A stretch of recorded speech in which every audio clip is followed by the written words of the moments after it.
आम बजट 2025 में बड़ा ऐलान, मिडिल क्लास को वित्त मंत्री का बड़ा तोहफा।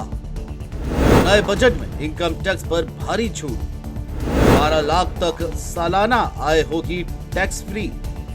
वित्त मंत्री निर्मला सीतारमण ने साल 2025-26 के आम बजट में बड़ा ऐलान किया है, जिसके बाद मिडिल क्लास को बड़ी राहत मिलती दिख रही है। नए टैक्स बदलाव के तहत अब 12 लाख तक की सालाना कमाई पर लोगों को किसी भी प्रकार का टैक्स नहीं देना होगा। लेकिन 12 लाख रुपए से एक भी रुपए ज्यादा होता है तो टैक्स भरना भी होगा। क्या होगी नई टैक्स स्लैब, देखिए। 4 लाख तक की इनकम पर कोई टैक्स नहीं, 4 से 8 लाख की इनकम पर 5% टैक्स, 8 से 12 लाख की इनकम पर 10% टैक्स, 12 से 16 लाख की इनकम पर 15%, 16 से 20 लाख की इनकम पर 20% टैक्स, 20 से 24 लाख की इनकम पर 25% टैक्स, 24 लाख से ऊपर 30% tax. TDS and TCS rationalization for easing difficulties.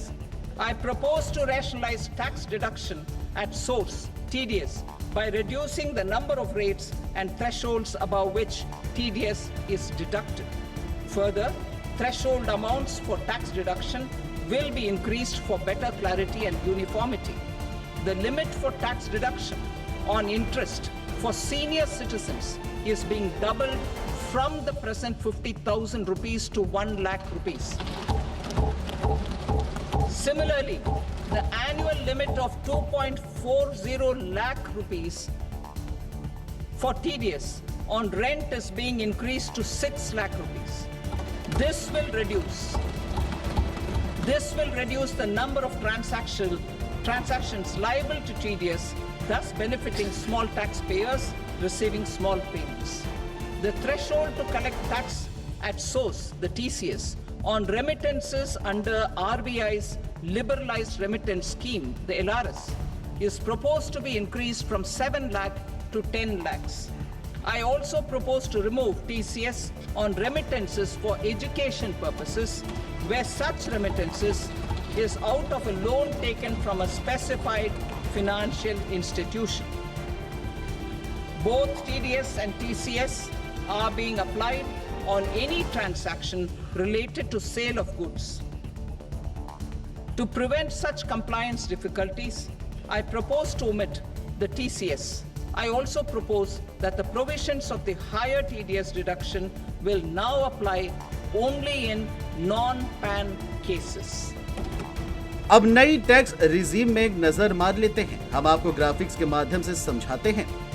12 lakh तक की कमाई पर 71,500 रुपए टैक्स देना पड़ता था, अब ये 0 हो जाएगा। इस तरह से फायदे की बात की जाए तो 71,500 रुपए का मुनाफा होगा। इसी तरह 12 लाख से 15 लाख रुपए के बीच में कमाई वालों को 22,100 रुपए का फायदा और 15 से अधिक वालों को 32,500 रुपए का फायदा हो सकेगा। गौरतलब है कि मौजूदा समय में ओल्ड टैक्स रिजीम के तहत 10 लाख से ज्यादा की आय पर 30% आयकर की व्यवस्था है, जबकि न्यू टैक्स रिजीम में 15 लाख से ज्यादा की आय पर 30% आयकर की व्यवस्था है।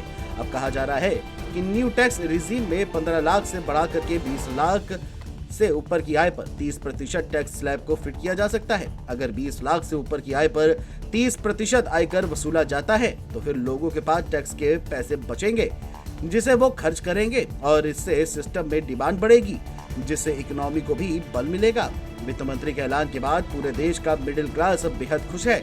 देखना ये होगा कि धरातल पे इसका क्या असर पड़ेगा और किसको कितना फायदा मिलेगा, ये तो एक सप्ताह बाद ही पता चलेगा। Desk report, GMT news.